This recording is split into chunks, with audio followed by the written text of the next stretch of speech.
అందరికీ నమస్కారం. Welcome to మహిళా సంఘం యూట్యూబ్ ఛానల్. ఈరోజు కర్నూలులో నంద్యాల చెక్ పోస్ట్ దగ్గర శ్రీ దామోదరయ్య సంజీవయ్య గారి 105వ జయంత్యోత్సవ సభ జరిగింది. అక్కడికి మేము హాజరైనాము.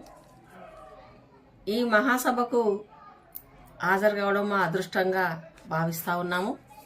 ఎందుకంటే ఇలాంటి మహోన్నత వ్యక్తులు కారణ జన్ములు ఎక్కడో మన కర్నూలుకి అతి సమీపంలో ఉన్నటువంటి పెద్దపాడు గ్రామంలో ఫిబ్రవరి 14న 1921 మునయ్య సుంకులమ్మ దంపతులకు జన్మించారు దామోదరయ్య గారు.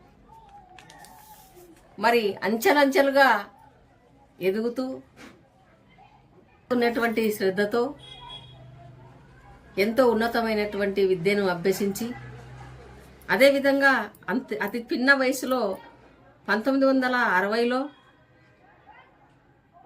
ముఖ్యమంత్రిగా మన కర్నూలు జిల్లా నుండి రాష్ట్రానికి ముఖ్యమంత్రి అయినటువంటి ఘనత మన దామోదర సంజీవయ్య గారి చరిత్ర. అదేవిధంగా అనేకమైనటువంటి సంక్షేమ అభివృద్ధి కార్యక్రమాలకు కృషి చేసినటువంటి గొప్ప వ్యక్తి.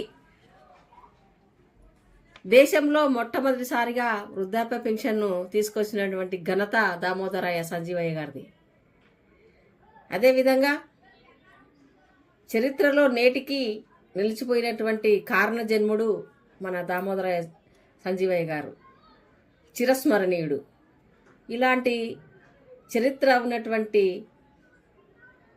వ్యక్తి చరిత్ర ఈరోజు మన యువతీ యువకులు ఖచ్చితంగా తెలుసుకోవాలి.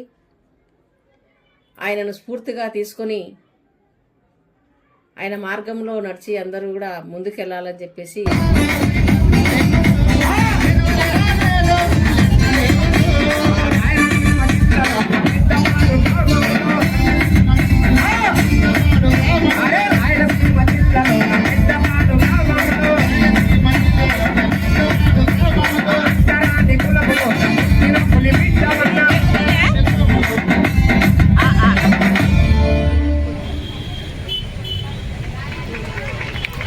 చప్పట్లనే కొట్టండి పాటకి, అవునా కదా? ఏదో ఇంత ముద్ద పప్పులాగా కూర్చున్నారు నిజంగా. రాయలసీమ జిల్లాలో నా పెద్ద రాయలసీమ జిల్లాలో